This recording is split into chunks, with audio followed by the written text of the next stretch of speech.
Good afternoon, and why not say good evening to everyone who will be following us through this amazing broadcast here on Saturdays, talking about one more amazing topic. To be more specific, today we will be presenting a couple other chapters of the book Dawn of a New Era. But welcome everyone, and we welcome those who will also be watching us in the future through our stream on demand.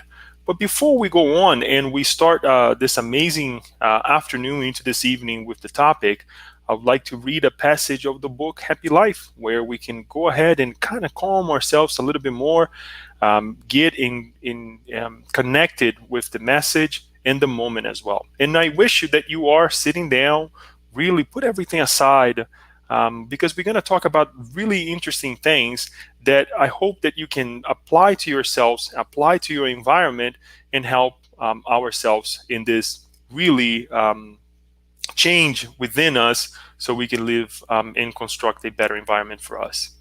Joanna de Angelis in the book Happy Life says, in the tumult that takes possession of the world and people, reserve yourself a few moments of silence, which will be transformed into inner quiet. Agitation, noise, and cheap talk unbalance the emotional centers. Listen more than you speak. Think before offering your opinion. Keep away from gossip and keep yourself at peace. This conduct is healthy for all the moments of your life. This way, we would like to invite you for a prayer.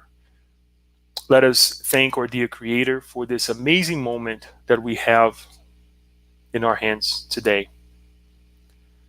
We are thankful for the opportunity to do the best we could to prepare ourselves yesterday, as we woke up this morning, to be here today. We ask you, dear Lord, that the information that we are about to share can alleviate our hearts of the burdens that we go through, the difficulties that we face. We ask you, dear Lord, that it gives us encouragement to continue with the help that we have been receiving from our mentors, our guides, and all the great minds that are also incarnated with us, so we can connect with greater things than us, so we can also be greater than we are now in the future. And perhaps the day after tomorrow, even better. We ask you, dear Lord, that you guide our minds and our hearts in this amazing endeavor of presenting to one another our work, our dedication to the Spiritism and its message. We ask you, dear Lord, that you guide the minds and hearts of all of those who will be watching us in the future in this amazing series of the book, Dawn of a New Era. We are thankful for this moment, and so be it. So, as we were saying earlier, we are giving continuation to this amazing book, Dawn of a New Era. We started a month ago, and we will be give continuation until perhaps we finish, which it should be right before the end of the year. And it's again a nice continuation of the book Planetary Transition. And there are some cases that perhaps we are continue to study that we saw from that book into this book now. But before we go on, let us see what we have seen it thus far with this amazing book. We started last month with the introduction and new responsibilities, where we see the guide and the brother, Manuel P. de Miranda, talking about the new endeavors that they are working on. And this is a book that, again, we remind everyone, since we're at the beginning, that we wish that you buy, and you can actually get this from the Out Publisher. As you can see, it was actually the first version was published in 2012, and the English version in 2018. And you can get your own copy and you can read it. If anything, read the Planetary Transition first, and then obviously come to this book and read it, because it's very insightful and it gives us a lot of information of what we're going through right now. It's interesting to point out, and we're going to talk about this as we go through the book, that the Planetary Transition, this book as well, gives an insight of what happens on the other side, right? When we are going through struggles here on planet Earth, what is happening on the other side? There is help. There is a lot of great minds that are watching over us, working for us to learn a lesson with the unfortunate issues that perhaps we're going through right now. We're still going through this pandemic. Thank God things are kind of getting back to normal a little bit more. Many people are vaccinated, but we're still under a very controlled situation in terms of what we can do and what we cannot do. Hopefully soon will be better, but it's important to point out that on the other side there is an amazing amount of work being done for us to come out of it and to be in a better situation. But going back to what we have covered, we cover the introduction and new responsibilities. You can go back and you can watch if you didn't had the opportunity to follow the first two chapters or the introduction, the first chapter. And you can also do the same thing for the planetary transition presentations that we have done, so you have a better understanding of this as well. But most importantly, I always like to remind everyone, please read it. Read it. Send me emails, send us messages, try to find out what you couldn't understand, and we'll try to do our best to help you. And if we don't know, guess what, we'll have to do some research for you as well. But on that note, I would like to give continuation to a highly significant spiritual endeavor, and then we're going to discuss also chapter 3, planning spiritual activities. The Manuel Filomeno de Miranda, as we have seen throughout the planetary transition, in this book, he does the same thing. Every time we start a chapter, he always reminds us, when we start and when we end the chapter, he always starts by showing us how much he appreciates life in general. So he talks about nature. He talks about the lights of the stars. He talks about how he was amazed by the environment, right? How he was feeling, how he connects that with what he was living. So it's important that we point this out, because what are we doing with our environment? Are we only paying attention to the material things? Are we paying attention to the things that really matters to us? So it's important for us to not only think that this is a philosophical, or perhaps that he's trying to show a beautiful language, that to start the chapter or whatnot, but to truly appreciate and say, well, wait a minute, what about that tree in front of my house? What about my backyard? What about the little that I have, the plant, right, that I have right next on my table, on my side table? That is nature. We need to pay attention to these details because it gives us energy, right? It's a living thing. And perhaps even the non-living things as well, that, the environment that we create, it's appreciable too. But most importantly, I think it's important for us to look into the things that are living with us, the animals, right? But he reminds us, as just to make a connection here from the last chapter, from chapter 1, they were appointed to come together for a meeting where they were going to discuss what was going to be done in order for us to help those here on planet Earth because of a specific situation that we were going through that we actually saw on planetary transition. He said, at the appointed time, I headed for the communication centers where the devoted brother, Hildebrando, was waiting with a charm of his kindly personality. He actually presents this really interesting character. After a while, Aurelio, the director responsible for the communication center, entered the room as an incarnate. And on Earth, he was actually a devoted worker in the area of electrical engineering and had left an invaluable heritage for the benefit of society. At that moment, he was accompanied by, the moment that he entered, he was accompanied by a noble and venerable spirit, radiating unparalleled kindness. His face was hallowed by a charming smile, and he displayed a significant magnetism that instantly filled all of us with affability.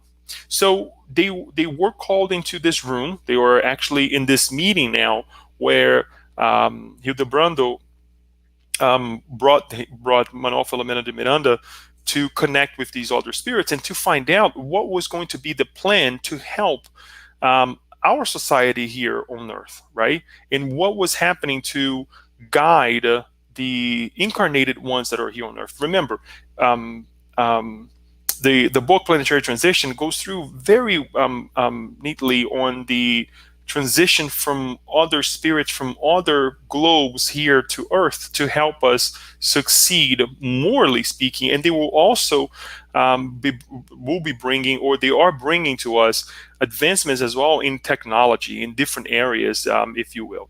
So there is also more work that is now being done to make sure that everything, all the dots are connected, especially morally. So this individual, Aurelio, comes and actually introduce this other spirit that, as Manuel Filomeno de Miranda mentions, his face was haloed by a charming smile and displayed a significant magnetism that instantly filled all of us with affability. So you can see that it's not just someone. This is actually a spirit of a high order that is coming to give them some indication of what is going on and what will be done as well to help. It is my great pleasure to introduce Brother Evandro, who has brought us a timely invitation of certain gravity. This benevolent friend has chosen our community for the implementation of a complex endeavor of assistance to a reputable institution dedicated to Jesus and patronized by the Cantor of God. The institution is facing a dire threat by the darkness. So starts by introducing this individual who is going to give us the teachings, or let's say he's going to give a highlight, a very detailed highlight of what's going on with planet Earth right now. Even though, let me take a step back. Even though the description is actually directly for the individuals in Spiritist centers in Brazil, but I would like to make sure that you, the viewer, that you really pay attention to what he's saying, because this is going to give us not only a good foundation on chapter 3, but also a foundation for the rest of the book and for the rest of our lives. This is life changing, and as we are reading this, because I will have to warn you, I brought a lot of the text because I don't want you to think that Leo is saying this. I don't want you to think that, where are we getting this from? It is from the book. You can go back to the book and actually look at it. I changed some things here and there, but it's actually in the book. Most of it is directly from the book. So as we are reading, please don't think about someone else. Please don't think about what's going on in our country right now. I know it's hard, but think about what you can do as a spirit, evolved spirit as we are, to make a change, to change the environment. Because you and I, we are inserted in this situation. So I think it's important for us to see, okay, yes, this is true. I agree. I've seen it. I've lived. I've done it, right? Because sometimes we have to look at it and say, you know what, perhaps I've been doing this, but how can I change? That's the question that I would like to not impose, but suggest that you bring to your heart and your mind, and kind of help me and help your environment as well, so we can do something better with our lives. So this amazing brother Evandro comes and start to speak as if it was a kind of lecture, a kind of conversation with those who were there. And obviously Manuel Filomeno de Miranda was there along with others. He says the following: the loving friend approached the podium and greeted us with an affable voice in the name of Jesus. You are well aware of the sensitive times in which our incarnate brothers and sisters are living, especially the master's servants in the ranks of contemporary spiritism, right? And as I mentioned earlier, not only I would like to apply this for directly for those in Spiritism in Brazil, but this is for also Spiritism here all over the world. But not only Spiritism, but anyone who is actually trying to live a fulfilling life under the teachings of Christ, right? Under the Christian teachings, even if you're not Christian. I would like to also invite everyone to think that I am trying to do what's best for me and what's best for others to be a better individual. And we can, yes, it's important for us to bring the religious aspect with us, because it does instill in us on a better view of life when we have religiosity. Sometimes, obviously, people take to a different stage, and we're going to see this later on. But it's important for us to kind of put everybody in this globe, right? Because if we just say, and we wave the Spiritist banner only, what is happening to other brothers and sisters who are well guided by other religions under Christianity, other religions that perhaps we don't talk so much, but they're all good brothers and sisters, right? And remember, it's important to remind ourselves that we're all guided by our Master Jesus, the governor of planet Earth, as we learn from Spiritism. So it's important for us to kind of bring everybody together. He says the following: after a long night of persecutions and harsh trials endured by its apostles and pioneers, the movement is now expanding at an amazing pace, offering, especially in Brazil, the materialization of the loving Master's promise concerning the Comforter. It's interesting that they use the word materialization, right? And we're trying to be as spiritual as possible, to become more spiritualized as possible. But he uses the idea of materialization, but the work of Jesus. So it's becoming more concrete, ever more concrete, right? The work of Jesus, the promise of the Master, saying, I will send you the Comforter that will give you some idea what's the next step, right? So he continues by saying, several factors have been in play so that the Kardecian message may find acceptance in various vehicles of dissemination by the mass media and enjoy respect and consideration. These are highly significant times for a good number of scientific authorities in various areas of thought to believe in the existence of God and immortality of the spirit. A few winners of the Nobel Prize, for example, have affirmed that they believe in the intelligence causation of the universe and the reality of life after life. So we've seen this shift. There is a shift now where it's everywhere. This idea that there is a creator, there is a God, there is a continuation of life after life. I want to take the next step and even say, instead of saying life after death, it's just life after life, because it's just a continuation, right? So we're seeing that this is, we're almost a point where this is the norm, that there are several scientists, there are several minds that in the past we would have considered very much so materialistic individuals, because they're really connected with matter, that now looks at it and say, this is interesting. I understand where we are now, but there's more that perhaps what I don't comprehend. Last week we had Juliana here talking about this idea, right, on how we became humble. We humbled ourselves based on what we don't know. We have discovered quite a bit. We have developed some intelligence, but we also have humbled ourselves based on the fact that there's much more to know. And this is a great beginning. And this not only is a push in every area that we can think of, but also there is one thing that happens. With that, it causes a lot of negative sentiments or conditions for spirits that are still in do not want us to develop, or perhaps those whom we have hurt in the past. Whenever we do something better within our lives, guess what? Those that are not in the same place, they tend to do what? They tend to put us down. And we see this over and over and over. And this is something that we are going to talk about it. But it's never too late for us to alarm one another, to encourage one another, to remind one another that perhaps if that is happening, it's not necessarily just the other individual's fault. We are also responsible for this. So I'm going to read a couple paragraphs straight through, and then we're going to stop, because what is about to come is very alarming for all of us. Listen to what Evandro tells us. At the same time, however, the wave of disrespect for life and for ethical and moral principles, in addition to the overwhelming increase in the vulgarity of habits, is all supported by violence. A wave of madness is sweeping the orb, threatening its moral and spiritual structure. Aberrations are on the increase, and the idols of illusion and absurdity attract hypnotized crowds who indulge in the strangest and most frightening behaviors.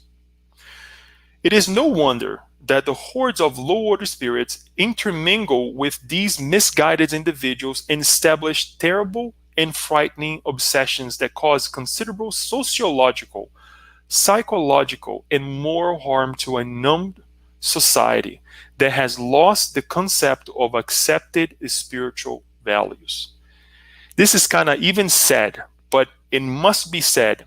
And I have to share something with you, because when we were putting this together, I was thinking, should we present this? Should we bring this? But it's on the book, and if Manuel Filomeno Miranda, that is way higher morally speaking than me, than any of us, and I'm not saying this in a negative way, but really for us to say, okay, if he's this mind is bringing this to us, is for us to truly connect and say, how can we change this?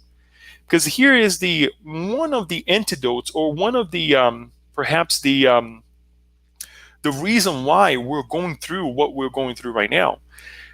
We are making choices that perhaps allows us to be connected with these minds that are not so helpful. When we open ourselves, making choices as he made it here, without any respect for life, right?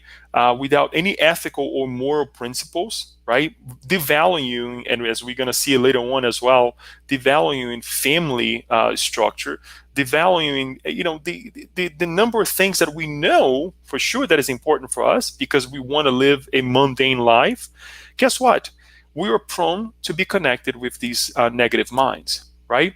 But there is more. And it's not unfortunate. I wanted you to take this into a positive consideration, because we have the power to do so. This is an alarming condition, but we have a power to do this. The degradation of culture is alarming, and the worship of every sort of pleasure goes beyond anything that has ever happened in the course of history. Parents indulge in moral license with their children's playmates. Many homes have become like brothels, and disrespect for the family sanctuary has reached high levels of cynicism and degradation that spill over into all sorts of criminality. Crazed authorities indulge in corruption, while regular citizens wallow in poverty, without any hope or joy of living. Consequently, they try to escape through the traps of depression, suicide, and illegal drugs. I do not mean to sound over pessimistic, but the moral situation of incarnate wayfarers is downright tragic. Of course, there are exceptions, such as those who have used technology to reach for the stars, although their feet are still mired in the basest passions. So, once more, even the actual author, the person, the spirit who Evandro was actually speaking to us and saying, look, I don't want to be pessimistic, but this is the condition. He mentions to us that our higher minds, and we're going to see this again, there are higher minds saying to us, look, there is a better way to live, right? He comes back again, he mentions to us that there are those who are actually using the tools that we have nowadays, technology, to bring comfort to all of us, to live a better life. We have we have achieved amazing conquests, and we're still living a very foolish life when it comes down to deal with our responsibilities, to deal with one another, right? And again, it's very tragic, but the time needs to turn, because it's getting late in terms of of how we live our lives in this nonsense. and we have to do something so that tomorrow we wake up and we feel better.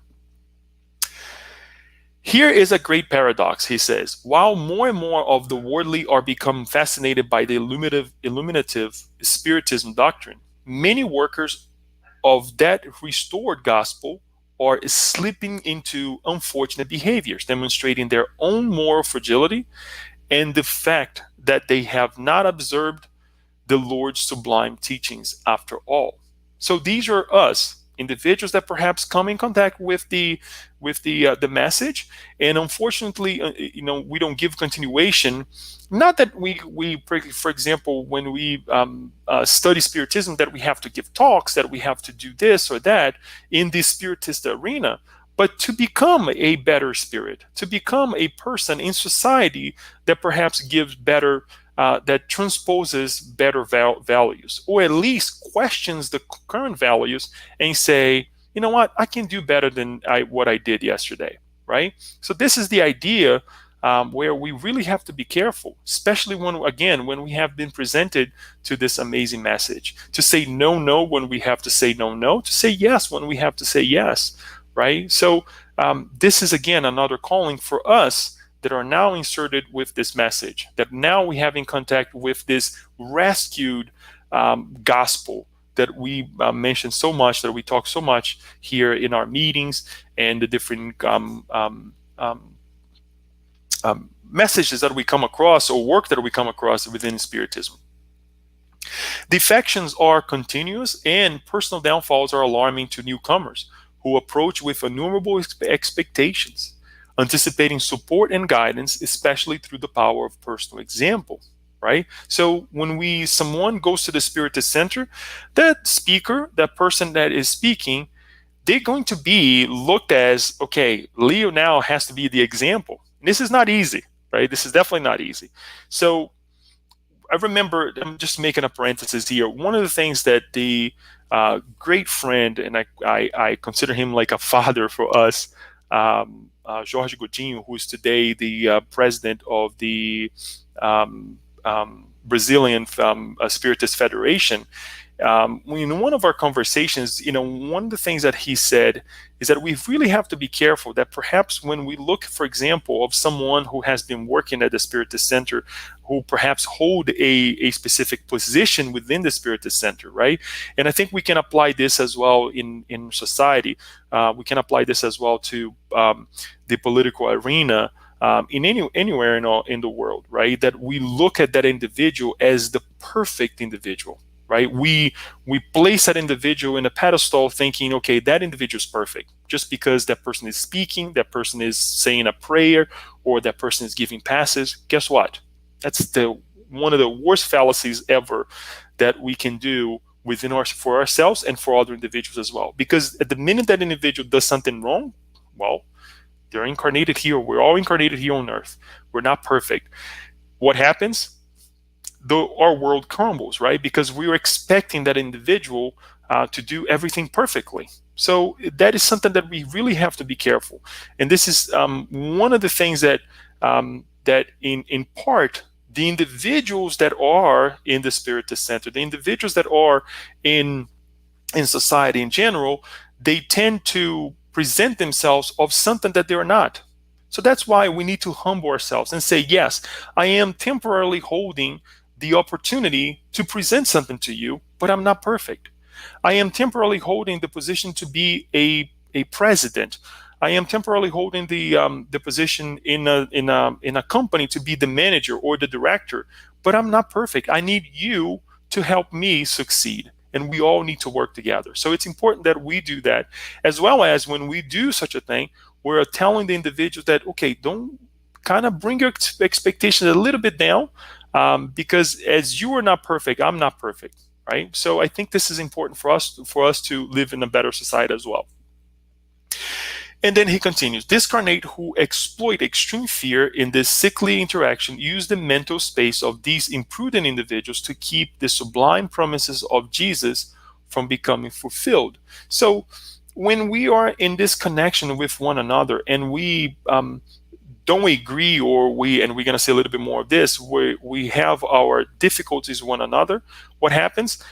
we get upset. And as we have our disconnections, to say the least, with one another, and we get upset, other minds, the discarnated minds who wants to instill more fire into the pit, guess what? They're going to come towards us. They're going to come towards the other individual and create more um, difficulties between us incarnated ones here on earth. So we really have to be careful how we're thinking, how we're processing our feelings towards ourselves and towards others as well. But there is more. And we're coming to an end on this, but please keep that idea of renewal with all of this that we're speaking over here. Many who adhere to this the doctrine postulates, but they are in no emotional shape to assume the responsibility conferred on them by circumstances and by people lacking common sense, this giving rise to behavior problems and difficulties that could otherwise be avoided.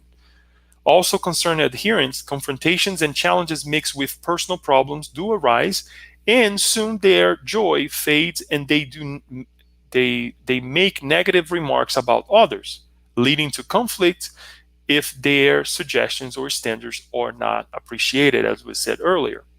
Or still, they begin to have ideas that they believe are extremely important, and they become tempted to correct, modify.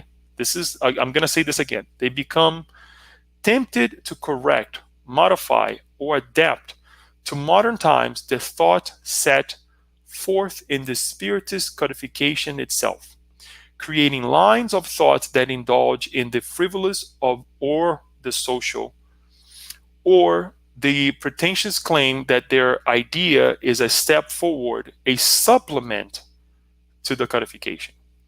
And Evandro, which we're not going to bring here, also mentions that this have happened to Christianity, right? When the empires, the different minds took the message and said, "Oh no, let's make this change. Let's apply this only for a certain group of people, but we can live a lavish life. Let's make some changes here because now this is not connected." Where the message was transformed, was changed to actually only represent or to benefit a few. So it's important for us to look at these aspects. And if it is happening in Brazil, quite frankly, it could happen to us here as well, where we're going to start seeing individuals or consideration to change what we have here, especially in the basis of Spiritism, all the teachings that were brought by Allan Kardec as well, that we think that, oh, perhaps this is kind of outdated.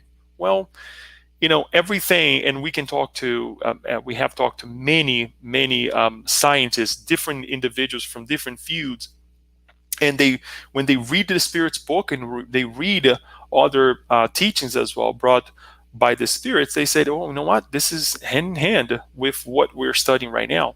So it's important for us to really be careful with these changing ideas that we have within ourselves. As anything on earth, there is an end for ignorance, and help is on the way. Help is actually already happening here, but in terms of what's happening right now in this idea, we really like that we are actually analyzing here, especially these changes, these ideals to change the codification, if you will. The great minds are helping us, right? Because we don't want to fall in the same pits. The Saint of Assisi's former disciples from past days in Umbria have implored his help. They have reincarnated for the purpose of building a modern, earthly institution dedicated to charity without neglecting the simplicity of his loving heart. Deeply touched, he became a benefactor of the project and beseeched Jesus to bless it with success. So, again, we have Saint Francis of Assisi, helping us, guiding us through other minds, right, to change the scenario, right, where we're once more bring the true teaching, the true living gospel, when it's just based on help, the purpose to dedicate it or the dedicated purpose of charity only to really help change the environment within planet Earth. Many workers from both realms of life are helping multitudes, helping recover the obsessed, bringing the therapy of work to the depressed, and educating the ignorant. Once more, I'm going to say this because look how the work is done, helping recover the obsessed, bringing the therapy of work to the depressed, and educating the ignorant. It's not that we are going to look at the political arena and say, oh, this is the savior. We're going to go to a specific set of thought and say, this is the savior. Or we're going to say that we're go to a hospital and say, now that we're in a pandemic, and say, this is the best individual, he's going to save us. No, the savior, number one, it comes from within us. When we individually and collectively we start doing the right things. And what is the right things, Leo? You may want to ask. Well, we all have the good things inside of us that we can do. If we are being charitable, if we're being kind to one another, if we think without any form of selfishness within us or pride, guess what? We're acting right. We're doing the right things, right? And we will see this alert on chapter 3, by the way. And this is how the change is happening. And the thing is, yes, help is on the way. We're being helped. But what happens again? Every time there is a measure for the help, there is a countermeasure from the other side to say, okay, now Leo is changing. Now this group of individuals are helping. We've seen some improvement. Guess what? This is only temporarily because we're still connected with them, right? Somehow we're still connecting with them. And we saw a couple of slides before the reasons why. The big threat. What is the big threat that we're going to address? They are going to address in this book, as we have said. They are connected because we are connected with these negative minds.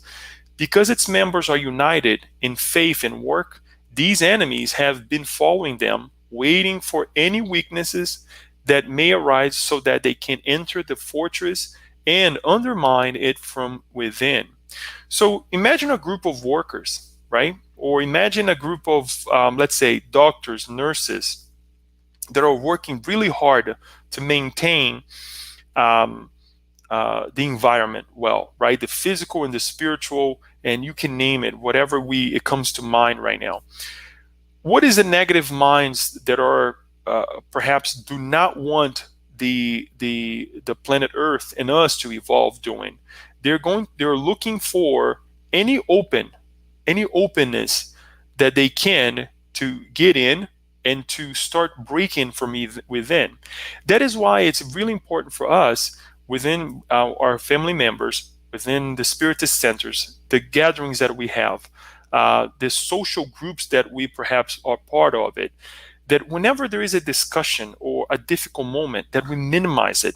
How do we minimize it? That we accept the other person how they are. Yes, there are adjustments that we have to make and there are boundaries for everything. I get it. But understand that we're all growing together, because the minute that we divide ourselves, that's when these other minds, they come in and they start to break our connection within, right? They infiltrate and they start separating. And when there is separation, guess what? We're divided. We will definitely fall. So it's important that we look at these aspects and analyze how we can help. And there are many other ways that we can work on this, but we live at that and we go on, obviously because of time and because of we have to cover different things too.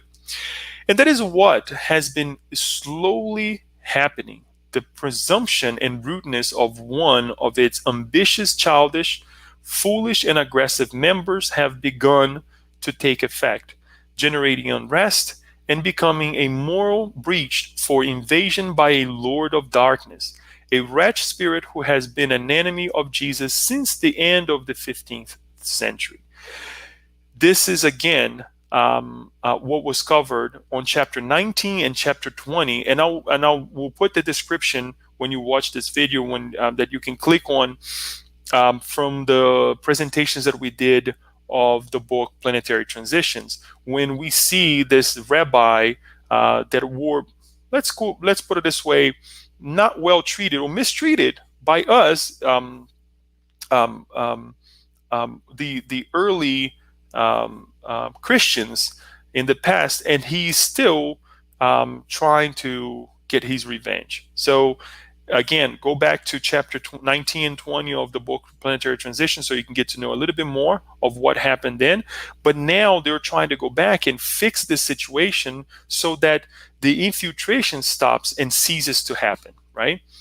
He personally took what happened. So he personally took command of these imprudent members, the individuals that are now well connected, or they let themselves astray from the hard work. And we realize the gravity of the situation. Good workers have become aware of the danger and are seeking inspiration for immediate measures before irreversible damage is caused. They appealed through prayer to the Poverello of God, again, St. Francis of Assisi, who has assumed the overall command of the institution. He has called us to the delicate task of removing the obstacle by assisting this deranged spirit, since the Father does not want the death of the sinner, but rather that of the sin. So, what's the big plan? What are they going to do to remove this individual, not to mistreat him, but to remove this condition from that is happening, that was happening at a specific spirit center or group of spiritist center, or mining the negativity throughout different spiritist center, different groups of people. A plan has been drawn up that includes all of us. You will go to various spiritist centers to assist the selfless servants of the Nazarene Messiah, whereas I and another small group will first attend to the nearly foundering ship and then proceed to other tasks. So they're going to divide themselves into certain different groups to go to different spiritist centers, because this is not only happening in one location. This was actually happening in several locations where they need to make sure that this overall change happens, not only in one location again, but to cover several and help several individuals, as we're going to see on chapter 3 as well, and then moving on to other chapters.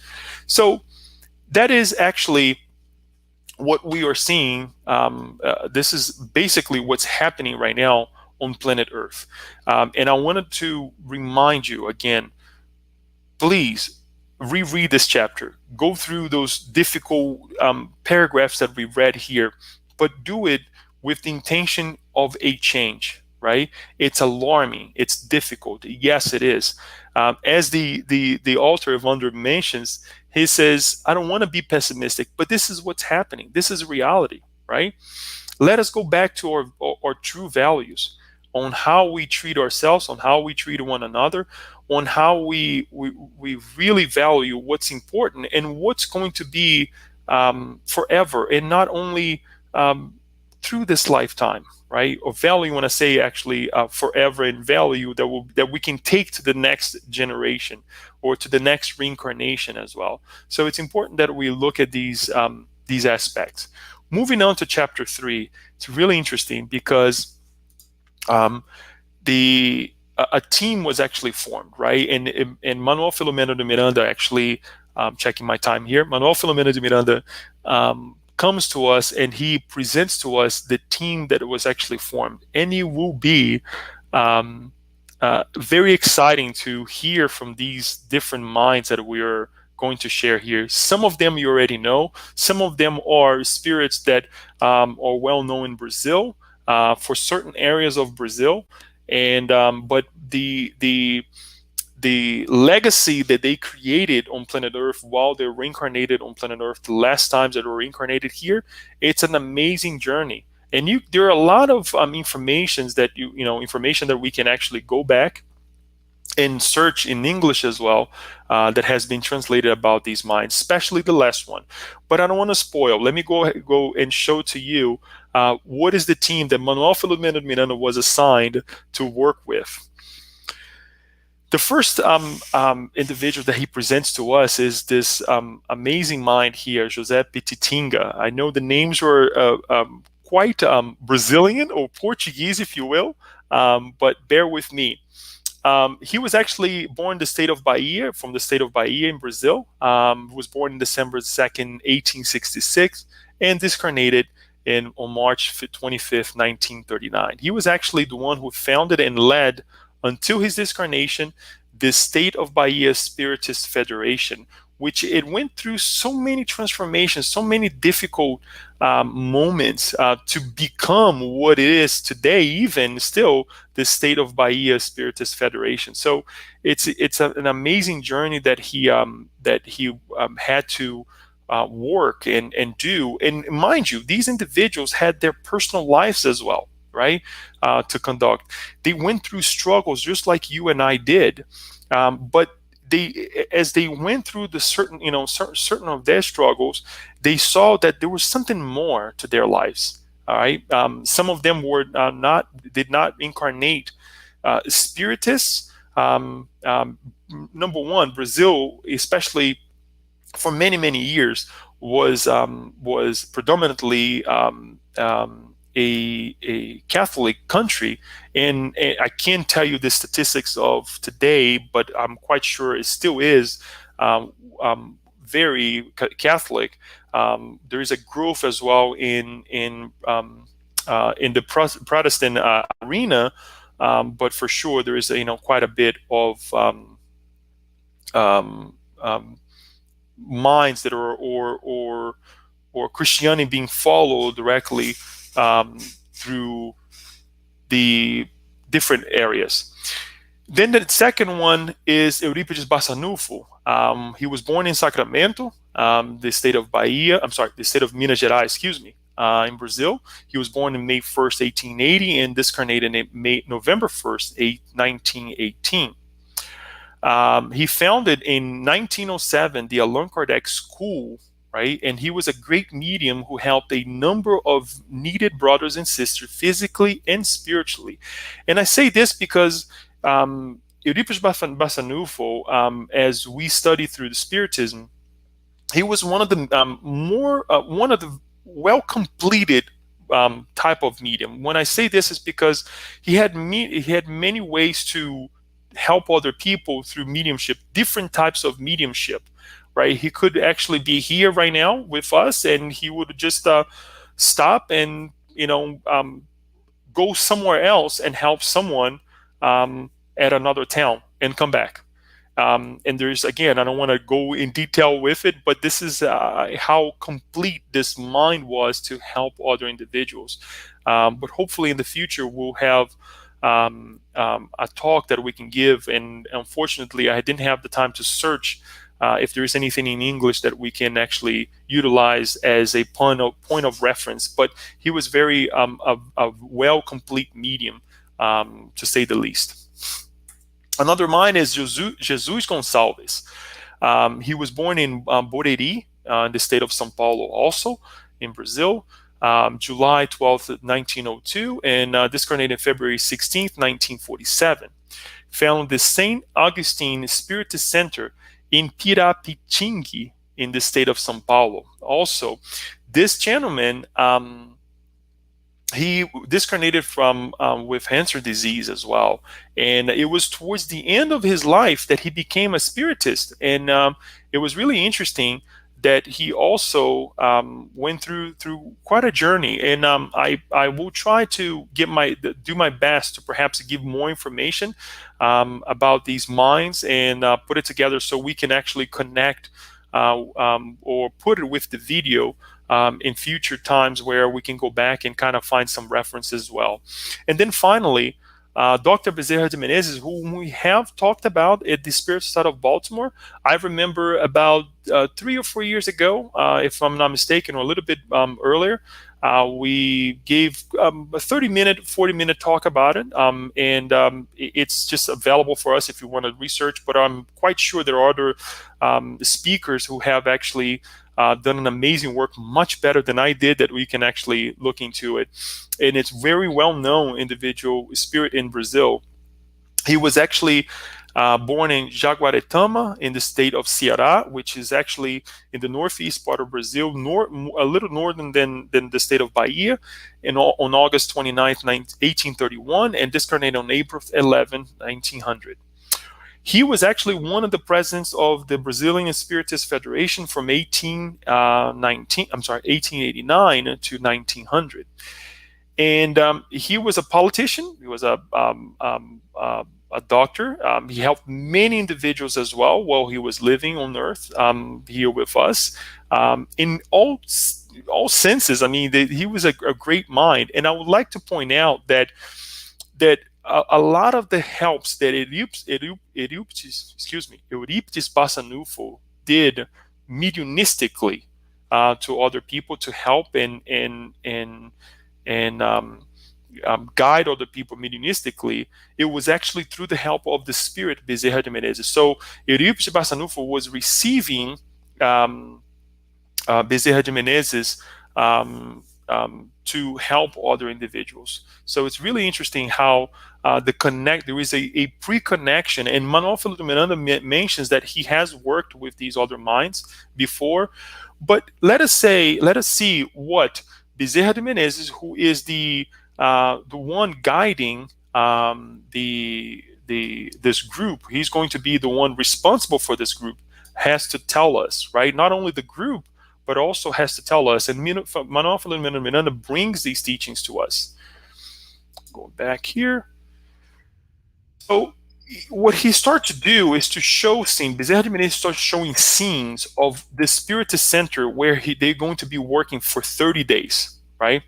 And it's very interesting because it may be things that, okay, as we were reading, as we're presenting to you, say, these things happen in a Spiritist Center? Yes, it is happening. So there are two cases that we're going to cover. One, well, both of them are positive because there is a positive outcome for it. But this is what's happening in the Spiritist Center. So if it's happened in the Spiritist Center, I beg and I ask you right now, what is to say that it's not happening in society, right? When we are not in an environment where we try to put ourselves at a higher position. When I say higher position, that we tend to kind of not think negative things, not criticize, or so let us pay attention. Please, again, use that critical mind and heart where you're not really criticizing the individual, but to really apply to yourself and say, have I done this? And if you haven't, great. If you have, please change. Or if there is something that we can help others, let us do so, because we will see that we have to have compassion to ourselves and we have to have compassion for others as well.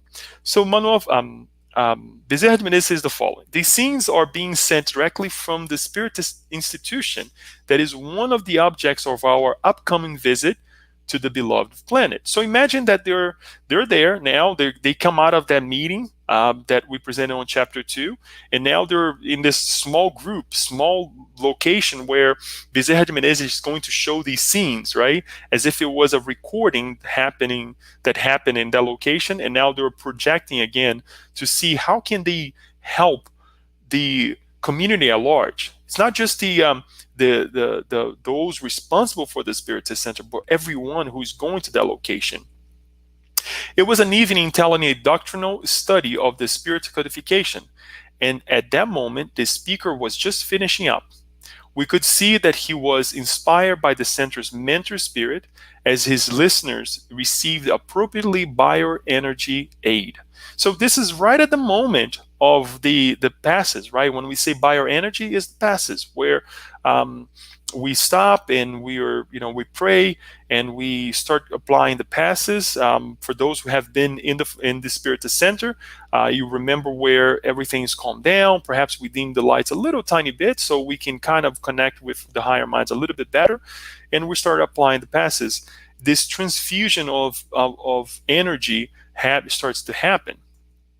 The attendees' fervor produced a high potency vibration that was answered by a veritable shower of light particles that fell and penetrated them, while a number of spirits benefactors assisted some of their loved ones by enveloping them in successive waves of soothing harmony. So let me stop here and remind everyone that many, many times when we are the Spiritist centers, perhaps now that we're doing this virtually, when we sit down to help one another through, um, for example, the assistance that we provide on Mondays when we read a passage of a book, and then we make some comments, and then we pray together so that we can receive our passes. And we invite everyone to think, okay, you can also help by praying, by following the words. Also, when we do our God at home or gospel at home, whatever we want to call, and we are praying together, this happens. It's not just the speaker, it's not just the person who is praying, it's not just the person who is giving the passes. If we all connected, we make this vibration more potent, like as Bezerra de Menezes mentions here, high potency vibration. So it's important that we always, when we're reminded or when we're together, that we do our part as well. Because guess what? The more we work together, the better and more efficient the work will be as well. So just parenthesis that I want to make it here, because this is for all of us, not just for the speaker, the talker, the person giving the talk and whatnot. So he continues by just giving the account of what's happening in the Spiritist Center, right? There was a terrible, depressed young woman who had been immersed in anguish while vampirized by a wicked, merciless, discarnate enemy. So she was brought. I'll read this, and then she was taken to that Spiritist Center by a family member to help her because of her unfortunate suicidal thoughts. There, she found out what would happen to her if she were to commit suicide. So at the Spirit Center, she was guided to think otherwise, because if you do this, guess what? It's not going to be so positive on the other side if you commit suicide. She was still feeling anguish. She was like Bezerra de Menezes mentions, that she was immersed in anguish, and she was being obsessed. So she's in this position, and a lot starts happening when they're providing the passes. She started to recall the loss of her mother, and then obviously the abuses of her stepmother, which combined with the discarnate persecutor caused psychological torments. So, and she was anguished about the loss of her mother, that she actually lost. I believe the Bezerra mentions that she was only 4, and the difficulties that she went through with her stepmother. She started to connect even more with the obsessor. As she continued to focus on her mother, her condition improved. Her mother then approaches her, and kisses her tenderly, uplifting her with encouragement. So she had the chance to continue to connect with the stepmother, but she's like, well, my mother, I miss her so much. And guess who shows up? Her mother. As she and the obsessive spirit received the passes, the spirit could not continue with the suicidal thought that it imposed on her. So there was a disconnection, right? They were disconnected then, because as she changed her vibration, guess what? The spirit could not continue, the obsessor spirit could not continue with the difficult thoughts that he or she was imposing on her. And I'm now giving a gender to the actual spirit, but it's just how we present ourselves and how we use language, but it was imposing on her. So, and towards the end, the transformation, the outcome is just beautiful, because she says the following: I don't know what just happened. I can only say that I have been inundated with a sense of well-being that has been absent over the past few months. So she was suffering for quite some time. I had the feeling that my mother was here and that she was encouraging me. A strange thing happened, like I had just been disconnected from something that was constricting my chest and filling my head with constant thoughts of suicide. I was able to pray, something that I haven't been able to do for a long time. And in countless times, we have come in contact with individuals telling us the same thing when we are at the Spiritist Center, when we pray together, when we come together, right? That they, something changed. I don't know what happened, but when I heard someone talk, it was really uplifting. Or that phrase changed my thought, changed my mind. It's beautiful when this happens, right? And to see someone who has been suffering for a couple months now, going through this change, is just so uplifting, so helpful to all of us, because the it gives us courage to continue the work that we are doing, right? As well as that individual, because hopefully in the future they can see that if this happened to me, hopefully, obviously, this can happen to anyone who may be going through suicidal thoughts, difficult, ideas that perhaps are not positive ideas. Her cousin, perhaps the one who brought her to the Spiritist Center, said to her, "Jesus have attended our prayers. Even so, this is not a cure, but the first victory in the recovery process. The medications will help you rebalance your neurocommunications. You will win the battle using your own efforts and the blessings of heaven. Don't abandon the beneficial resource now at your fingerprints. Stay vigilant, because that spirit will try to return with even more power and defiance." So the idea is the following: that is the first contact, or the first way that we have to recover from those first battles, right? But the rest of the work has to be done by us, those individuals who are going through the tough time, as well as the help of others, right? But we have to stay vigilant. The core message here is for all of us to stay vigilant. And there is something interesting that occurred to me this week, that we were reading on our gospel at home, a message from chapter 11 of the Gospel according to Spiritism, item 11 as well. The chapter is entitled "Love One's Neighbor as Oneself." And it's entitled, the actual item is entitled "Selfishness," by the Spirit Emmanuel in Paris, 1861. He says the following: "I will do all." I'm sorry. The cousin tells her, "I will do all I can for you, but the hardest and most persistent part concerns you and your duties towards life." So she goes back and tells her cousin, "Look, you have to do your best now. You have a duty towards life to be a good citizen, right? To be a good spirit, right? And I will help you, but it's on your hands right now." And it puts responsibility back on the suffering cousin, who just received this amazing a hug of new energy, and she needs to continue to work, to be vigilant. And the passage that I wanted to bring to you to connect with the gospel according to Spiritism says the following, when Emmanuel says the following: "Selfishness is the target at which all true believers must aim their weapons, their strength, and their courage."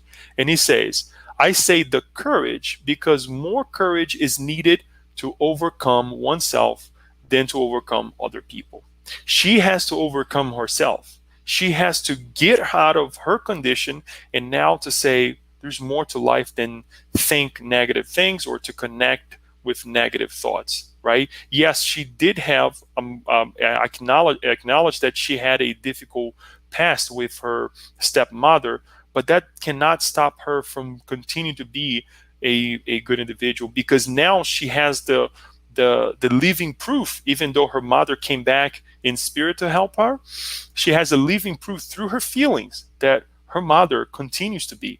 Her mother continues her mother, right? So it's a beautiful end here, and we always have these helps from the Gospel according to Spiritism, the help from the Spirit's book, and many others as well that we can bring to enlighten our lives. The second case, it was actually a conversation between two women in the Spiritist Center. This is actually a conversation as they walk out of the Spiritist Center. And we always say as well that perhaps our meetings, it's always good to maintain the order that we instill upon ourselves in terms of, okay, just because we finish the meeting, it's not that we can do whatever we want. Remember, the message that Joanna de Angelis brought to us is that speak less. And when we speak of good things, right, with good intention, so that we don't connect with negative minds. Listen to what happened. There's no doubt, actually, that one of the individuals says, there's no doubt about the beauty of our brother's message. This is talking about the speaker. But it was too long and a bit tiresome. And I must confess that I couldn't follow his line of thinking because I was watching the behavior of that wretched woman who had the gall to come to the meeting looking so disfigured. Don't you think she might have some issues? She looks so bedraggled lately and has been so quiet. So she is now confessing that instead of paying attention to the actual meeting, to the actual teachings that was being provided at the Spirit Center, she was actually paying attention to someone else who unfortunately was not looking so well, right? God knows why, and we're going to find out.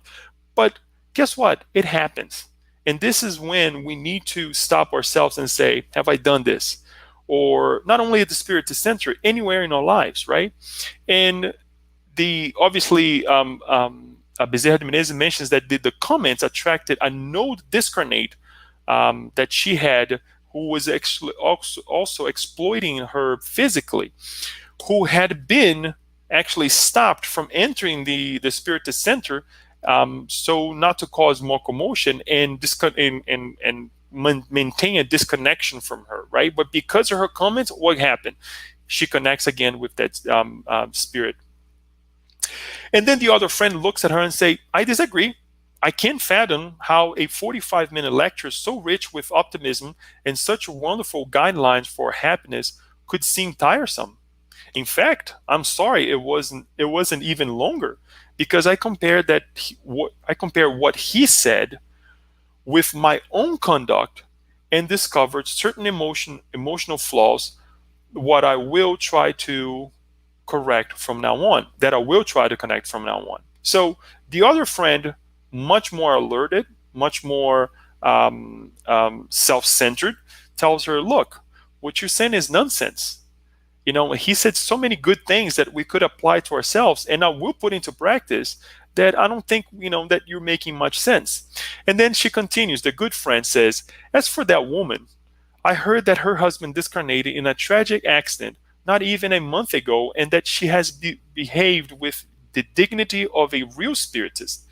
Even though she's all torn up inside, she's bravely getting on with her life. Of course, she's sad, but I don't think she is a bedraggled, as you described her. It is just a matter of perspective. I see her as being deeply engrossed in what really matters in life, its surprises, and how to handle them, overcoming the superficial worries that so often get all our attention. So, once more, a well-connected mind in a nice way tells a friend that, look, I think you're, I don't know, the way you're looking things, the way you're analyzing things, your perspective is a little bit off. And it's okay to be off. I mean, we need these types of reminders that when we are off by our friends to say, Leo, you're a little bit off there, right? And the importance here is that we don't get upset just because this or that person tells me that I'm not so well right now. And we need to give some consideration to this, because bottom line is that they were in a Spiritist Center. So at the Spiritist Center or anywhere in our lives is not the place for us to analyze a person if we're not in the intent to help and let's say judge that individual, right? If we're looking to say, well, you know what, Leo perhaps is not dressing well, is something happening, maybe I can help him somehow, or this individual looks like he's kind of losing a lot of weight, is something that I can help, And again, you keep it to yourself and you approach the person in a nice way if you are given the ability, because we also don't want to say that, oh, we're just going to be immune to what's happening around us. No, it's quite the opposite. It's for us to be subtle enough that we are connecting with everyone with respect, right? And then Bezerra Menezes also, Dr. Bezerra Menezes says the following: other remarks, it enables us to see how the message of the good resonates with listeners according to their interest and moral evolvement. So it depends how we are, right? It depends our how we are vibrating, and this is what we're going to get from the environments that we are inserted in. Um, one case, we see a cousin who was in real deep difficult in a difficult situation, and that she got the positive out of the message. And perhaps we see these two friends as well over here, that one did an awesome job, but the other one was given the ability as well, but because her mind was into something else, she didn't get the best out of it. That's why we remind everyone again, you know, we have come thus far. You're now sitting now and watching the talk, watching the praying together, or doing the God at home. Get the best out of it. Do your best out of it, right? It's the the example that I would give is that if you pay for a ticket, right, at a theater that I know not many of us are going to the theater anymore, what do you want to do? You don't want to sleep. You want to watch. You want to watch the movie. You want to enjoy what, where you are. And it's the same thing here, especially when it's free, when it's all being offered to you for free, for you to watch something, for you to change our lives. Guess what? Get the best out of it. If you're going to receive the passes, go receive the passes. Not think about work. Not think about the difficulties that we see within our lives. So that's the two. These are the two examples that I want to bring. And some alarming messages from Bezerra de Menezes for us to finalize here, but it's important to bring it to us. During this grave period of planetary transition to a world of regeneration, suffering is increasing in intensity in human circles, and spirits obstinate in evil realize they cannot continue their wicked exploits. Consequently, incensed and furious, they more ferociously attack those who become entangled in their snares, as if expecting to thwart the divine plans. The entire planet is enveloped in increasing difficulties, the natural result of thousands of years of human thoughtlessness and selfishness, right? As we were saying earlier today. And then famine is disseminating multitudes. Domestic revolutions are shaking those victimized by ruthless dictatorship. Fanatical religions are terrorizing. International finance is suffering the impact of administrative incompetence. Diseases of varied etiology are disseminating bodies, minds, and hearts. And again, guys, this is actually it happened way before COVID, and we're still here. So we need to open up for the positive. Paternalistic and electioneering measures are being taken, but the causes of poverty are not being removed by educating the younger generations. Instead, they are being increasingly neglected in the forming of their character and regard for human rights through fair and duly enforced laws. Of course, it is not for us to criticize, and this is the point that I would like to finalize with. Of course, it is not for the point for us to criticize these regrettable administrators, but to feel pity to them, since they will have to return to the terrestrial stage to collect the heaps of offenses they left behind, waiting for them, clothed in suffering and deserving of compassion. Perhaps they will expiate their wrongs on a world inferior to the earth they dishonored and assailed with their indifference and cruelty. So, guess what?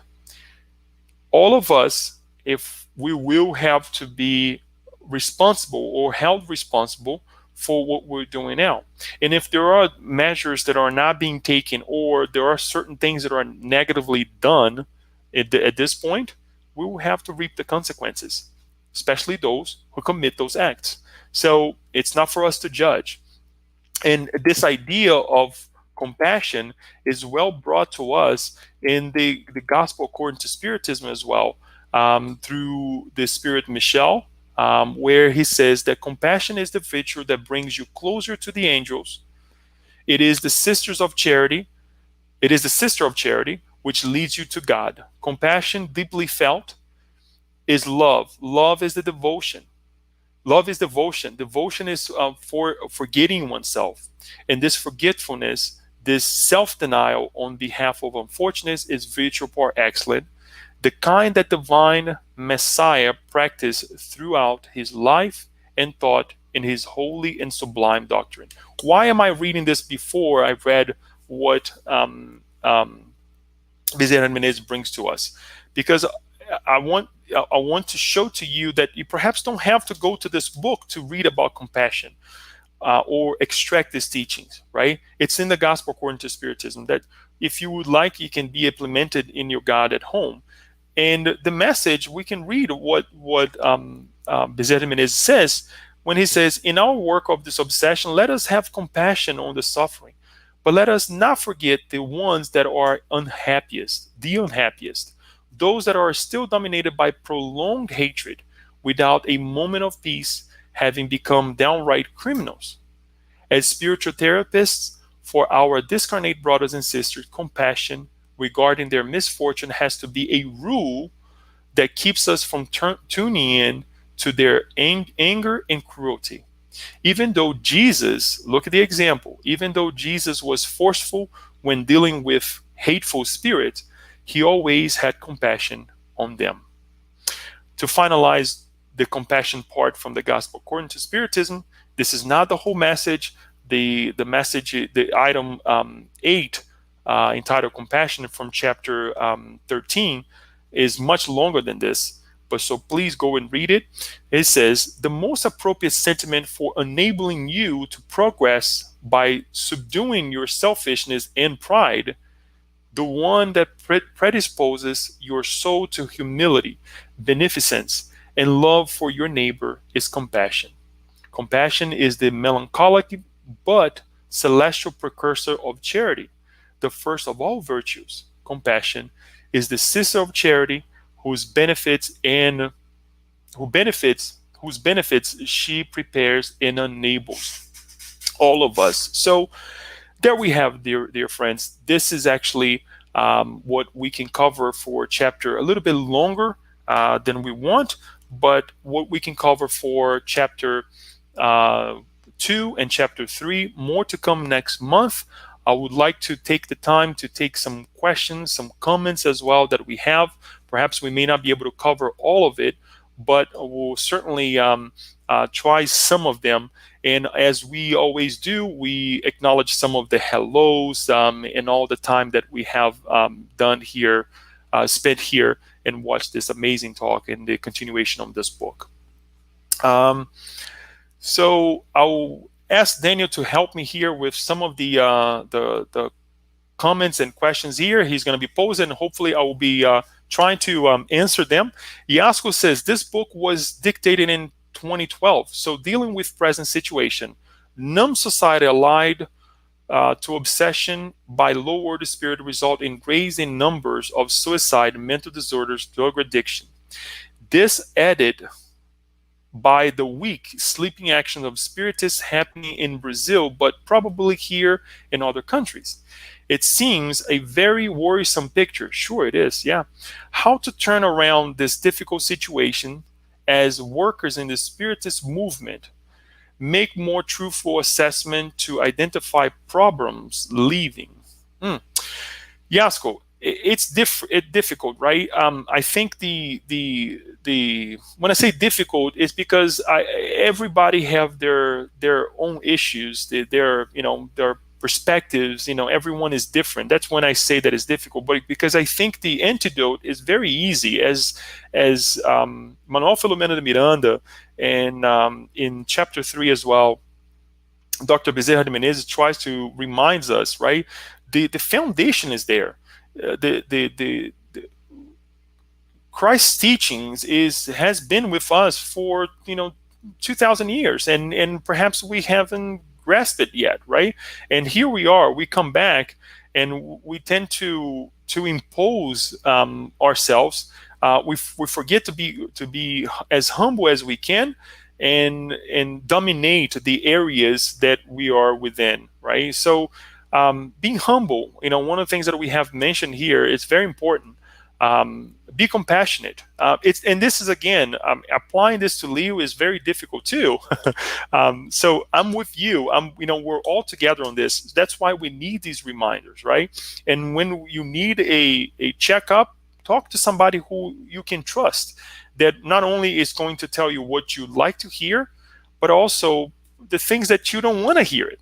The reminders that it's going to say, Leo, you need to change, and be humble about it. Let's not get upset because someone is saying this may not be the right way.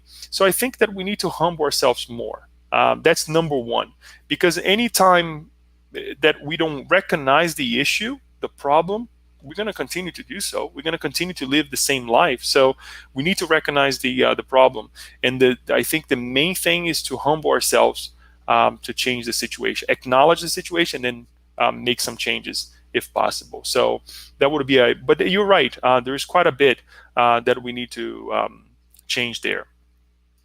And then Paula says the struggles goes back to the very beginnings of thought. We united with God to I, separation, judgment, conflict, and etc. Yes, it is exactly it. We need to be careful because the idea of selfishness is that I want all for myself, and the idea of pride is connected with the idea that I'm more than others, right? And I'm more than God. I can do what God, quote unquote, I believe is not doing, right? Because we want it now, we want revenge now, we want changes now, but we have to be humble enough again to acknowledge that everybody changes in their own pace, right? So Daniel says, I was wondering if one can also receive this type of high potency vibration on places that are not a spiritist center. What do you think? For sure. Anytime that there is a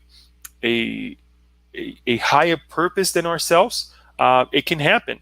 So let's take, for example, in a group of scientists when they're studying a specific matter, especially when it's going to bring an advancement in society. I am quite sure that there are high spirits guiding them, and they feel this energy. They may not describe as this warmth, right, feeling. They're not going to describe perhaps as a very touching feeling, right?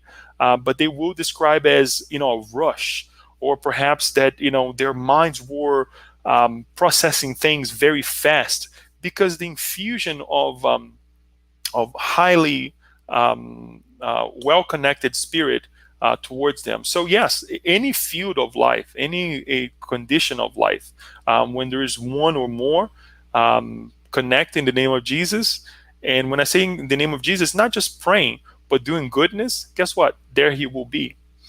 So I would like to continue here, and then Paula says, how are Brazilians taught about a discarnate adversary when they come from a Catholic upbringing? Paula, that's a good question. I can't answer directly, but it depends on the situation. I would believe in yes. I mean, if the person is not a spiritist or doesn't come from a spiritist upbringing, we're going to try to be as, and I say we, it's because I would like to apply this if were to happen here to us in the U.S. We're going to try to apply it, the perspective, the best way possible, so that the person can understand, and we're not inflicting them any type of feeling adverse to what they already believe. Not that we're going to try to paint a picture that it doesn't exist or something that is false, but to be humble enough to kind of guide that individual. Look, life goes on, right? So, what you think that perhaps that individual sees to live or to exist, they continue to go on. And if the person is a little bit more open, perhaps we insert a little bit more. Say you can even connect with that individual through prayer, through your dreams, perhaps. And then if the person truly is open for, there are actually a spiritist meeting that can receive a connection or a message from that individual. Not that we're going to be proposing that the spirit's going to come and deliver a message, but you get the point. As far as explaining to someone, it will depend on the level of understanding that that individual has towards this spiritual life. I hope that helps. Dr. Bezerra de Menezes appears to be saying that his current world state is an expected and necessary experience prior to a transition to planetary regeneration. Let me read this again. I'm sorry. Dr. Bezerra appears to be saying that this current world state is an expected and necessary experience prior to a transition to planetary regeneration. I don't think it's expected. I don't think he's trying to say that it's expected. Let me, and it's going to sound contradicting, but I don't think he's saying it is expected in the sense that pain is being inflicted on planet Earth in general. Okay, it is expected in terms of our behavior, if you will. I hope you understand this. So it is expected because we're not morally well evolved. So guess what? The consequences, what we expected from these consequences, yes, is suffering, right? But I don't want anybody to think that the expectation of living a going through a tough time is because God is imposing this. It's naturally because we're not well balanced, right? So then, yes, there is an expected transition that we're going to see a little bit more difficulties happening because the way we apply ourselves. Needless to say, this cannot go on, as he mentioned, right? And that's why we'll see this infusion of help, these different treatments that we are receiving in all sorts of arenas of our lives, right? And the time also has come that God has given the spirits from the past to reincarnate one more time and say, here's another chance. We need to make some progress here. We need to look at what really is important for us and stop the madness before we have to reincarnate into a planet in a planet that is less evolved planet Earth right now for us to give continuation in our reincarnatory plan. Okay? I hope that helps. Yasko says, Chapter 3, wonderful technique to cut off the low-level comments of the wretched friend. Yes, we sometimes don't use Jesus' advice of yes to be yes, no to be no. Plus, gossip is very contagious viruses. As part of Spiritist movement, we have to be aware of the reminded and be reminded as we do not our Monday sessions, as we do, on our Monday sessions, to be aware of these tricky situations and avoid fruitless conversations. True, yes. If it's not of a good content, guess what? Just don't say it. And if you thought, because we already thought about it, right? We already have the negative inside of us. Transition into something or change with something positive. And promise yourself, let me ask God to, help you catch yourself before it happens again, right? This is very hard because if you turn on the TV, if you turn on the radio, if you listen to music nowadays, I've been assessing this quite a bit lately. It's 99% is negative. So we really have to make better choices of the things that are around us, right? Clutter at home, like, too many things that we don't use. Guess what? It's of no use. Don't have it, So I say this because sometimes the physical also helps us change a little bit what's inside of us as well. Alba says, I was under the impression that humanity has evolved morally speaking since remote times, i.e. Roman Empire. However, it seems that we are worse, trying to understand under the law of progress. It depends on the type of progress that you refer to. I hate to, I shouldn't even say the word hate. I dislike the idea that we are worse off, right? Because we have seen so many different things in life. I mean, when we take it, ourselves, since you use the Roman Empire as an example, we have done wonders since then.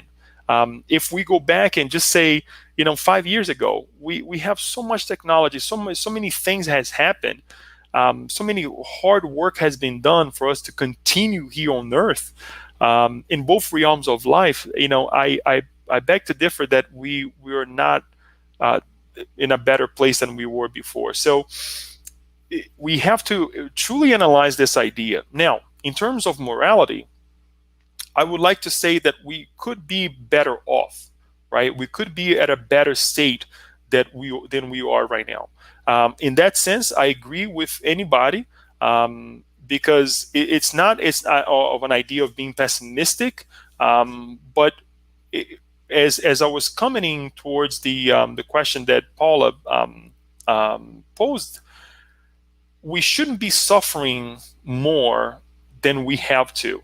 When I say this, is because yes, we have responsibilities that we have to attend from what we have done in the past. But what happens is we make it worse now that we have this opportunity to um, do the right things again, right, or redo the right thing, and we waste with more mundane things. So in other words, instead of being a completer, instead of going back to the spiritual life, completing something, we go back with more debt, because we come with an idea of make amendments with the things that we have done wrong in the past, and we go back with more debts, more wrongdoings than we came back before. So morally speaking, yeah, we can be better off. But I am 100%, 120%, to say that we have done wonders, and with that alone, it encourages us to say, you know what, I am Leo thus far. I can be a better Leo tomorrow. I can help Alba. I can help Daniel. I can help Paula. I can help those by spreading this message. I can help um, other individuals by being a good citizen, by saying hello to someone, right?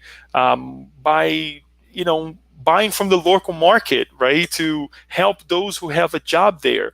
And I mean, trying to englobe all the different things that are positive that sometimes we take for granted. I can appreciate life in a different sense. All of these things, I think it's important for us to exemplify. And why not why not use the word, the word that was used by Manuel P. No, Evandro, I'm sorry, materialize life in our lives, right? I know this is kind of a weird way to say materialize life, all the good things that we have around us. So with that, guys, I thank you so much for all your time, connecting with this message. Please read the book. Let us finalize with our closing prayer, and I hope that we can all put this into perspective, actually exercise as well in our lives. So thank you so much.